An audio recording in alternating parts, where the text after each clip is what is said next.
Also, football last night. Tom Brady, well on his way to breaking every single season record there is for a quarterback in his 40s. Might even break some of them for any age. He came into week 6 leading the league in passing yards, second in touchdowns. He threw for just under 300 yards, 2 touchdowns in a 6-point win against the Eagles. You know, it was 2007 when Brady had 50 touchdowns. That was 14 years ago.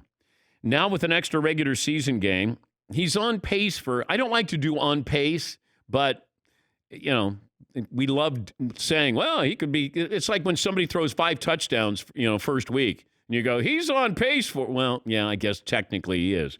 But what he's done so far, it's a surgical approach. And you saw that last night. Granted, slicing and dicing in the Eagles, not exactly the steel curtain. But he has Mike Evans, Chris Godwin. Antonio Brown looks wonderful. Leonard Fournette was a big hero last night. Gronk out, won't be back for a couple more weeks. But Brady doesn't need to add anything to cement his legacy, but he's doing it. And he said he'd like to play. He could play for another 10 years. But you're watching Brady, and, granted, it's going against the Eagles, but you give him protection. He's got some weapons. And Antonio Brown is playing the way he did with the Steelers. Godwin and Evans are younger players. O.J. Howard last night was doing what he did at Alabama. Basically, a little screen pass to the tight end, then just runs over everybody. You have that, Cameron Brate. I mean, he's got weapons. If that defense holds up its end of the bargain, then they're going to be playing perhaps in another Super Bowl this year. And I can't imagine that Brady, it's hard to walk away when you're doing well, and it's hard to walk away when you're not. Usually what happens is you get injured, and then you have to walk away.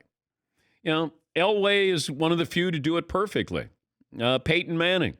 Peyton didn't play well and, had to walk away. John Elway was limping away. But you win those Super Bowls. I just don't know what would be, if I was looking at, this is the scenario for Brady. It feels like he would walk away after winning another Super Bowl. But I don't know. Because you keep thinking, like nobody passes up. It's like billionaires don't pass up money. Athletes don't pass up championships. Like if LeBron thinks the Lakers are still going to be contenders, he's not going to walk away. And I can't imagine Brady's going to go, nah, I've had enough winning. Now, it could be about his family. That would be the reason. And that's why I didn't think he would be playing this long, because what his wife had said a few years ago when she was on the CBS morning show, and she brought up Tom's concussions. Well, Tom's never been diagnosed, I don't think, with a concussion. She said, well, he's had concussions.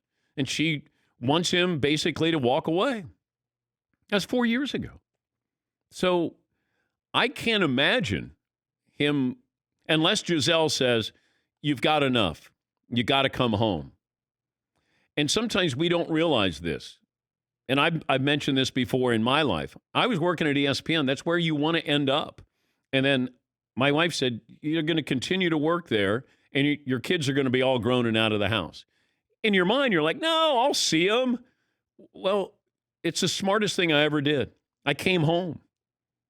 That was it. Just came home.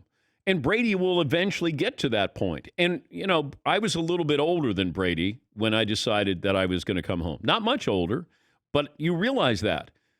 And sometimes you'll be looking at, I remember Joe Gibbs told me something, great Washington football coach. And he said, because I said you get caught up in working and you keep working. And, that's your life, and your family understands that's what you do. You're at the hour, all hours of the night with your job. He said he came home and he realized his son was not sleeping in a crib anymore. He was sleeping in a big boy bed, according to Joe. And it hit him like a ton of bricks that he had just missed these years. And he said it was the first time it really resonated that I'm spending so much time working and not with my family. And it's one of those that you only know it when it happens to you, because somebody could tell you this and you go, not a big deal. It'll hit one day, and then you'll hate yourself. And I battle myself about this often. My wife says you got to let it go. you miss out on so many things because I was working second shift. But here I am working second shift. Great money, ESPN, we're doing great things. And then all of a sudden, you're missing out on all these things. And maybe that's the only thing that would take Tom away from this. Unless it's an injury, team's going to be good.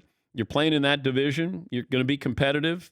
I just don't see him walking away anytime soon. And he shouldn't unless it comes down to, I got to be with my family. Yeah, Paul. But I wonder if he's playing for the franchise and the coach where there's a lot more wiggle room, OTAs and showing up to practice and maybe taking a day for yourself or whatever it may be. Bruce Arians had a quote yesterday. I don't want to be a father figure. I want to be the cool uncle you go have beers with. And that's who he's playing for now. Yeah. I wonder, and living in Florida, it's a different lifestyle for him and his family year round. I wonder if he's got like a little more wiggle room than he may have had at the old place. Well, I went to management at ESPN and asked if I could do the radio show from my home. Had a studio at home. That was it. I just wanted one day. And they said no, precedent setting. And if they had let me do that, I probably would have stayed there. But didn't happen. Went home, started doing the show out of my attic for 3 years, and I was home every single day. And it's the best decision I ever made. But I wasn't smart enough to make it earlier.